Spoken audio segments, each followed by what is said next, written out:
This is a PSA dagger, the mini dagger they make. It's in 9mm. It is a Glock 43X clone.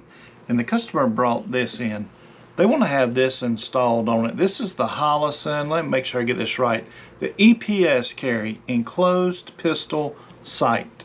So there's a glass on the back to protect the little light that's projecting up on the glass in the front here. So you don't get dirt, lint, water, anything in there. It's an enclosed system. It also has the little solar panel on the top for power. There is a battery in it also. So let's get started mounting this. This is a T10. We'll take these screws out. We take our screws off. We're going to set our plate here.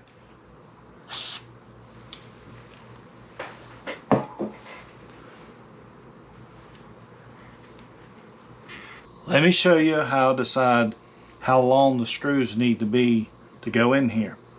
You can take a toothpick. I'm just using a Q-tip and I'm dropping it in here. Now remember, on the right side of your dagger, that's where your extractor is, and your extractor plunger depressor rod runs directly underneath this screw right here.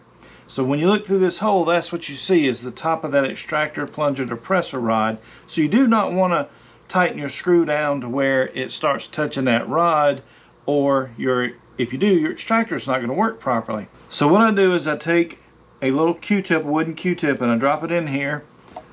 I just take a black marker and I come in flush and mark it across here. So now I know how deep I need to be right here. If I go beyond that black mark, I'm touching the extractor depressor plunger rod in there. We don't want to do that. As you can see, the Holosun screw is going to go down and hit the plunger. So what I'm going to do is I'm going to shorten the screw up. So I'm going to take 3mm off this screw that Holosun sent me. So what I did is I marked each screw using blue painter's tape. I just cut it and I marked it. So I want to take off what's sticking out outside the blue painter's tape. I'm going to insert this in my drill. So I'm going to tighten that up in the drill, and let's go over to the belt sander.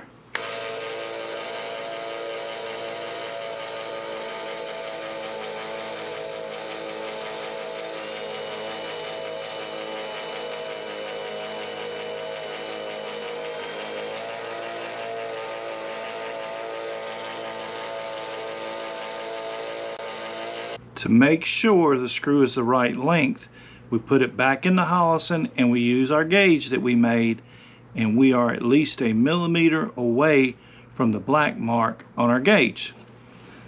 So we're not going to hit our plunger rod. We will need to put some Loctite on this screw though. 13.2,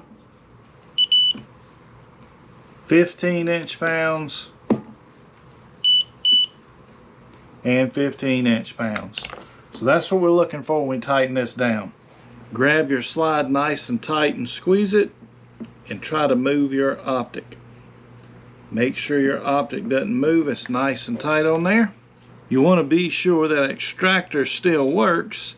Let's take the extractor depressor plunger rod out of the gun and make sure that we've got what we need in there.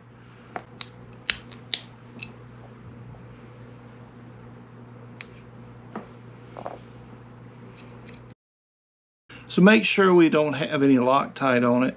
Make sure it goes in, comes out nice and free, to be sure this screw that's directly over it doesn't press down on that, okay?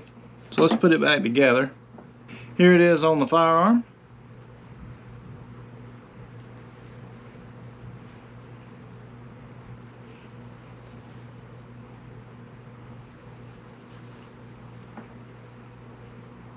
So the last thing I'm going to do is I'm going to set this in the vise, and I'm going to leave it upside down in this vise for 24 hours while that blue Loctite dries, because I don't want any of that blue Loctite to drip down on that plunger rod. So putting it upside down like this overnight will prevent that from happening. So we're going to break out the bore sight, and we're going to bore sight it for the customer. And then we're going to head out to the range and zero it for them.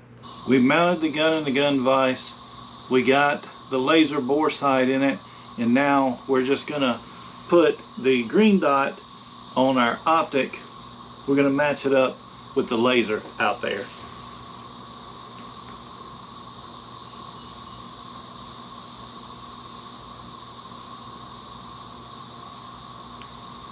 Now that we used the laser sight and zeroed it, we're going to run to the range and make sure it's zeroed for them, and then we're going to call a customer and have them come pick it up.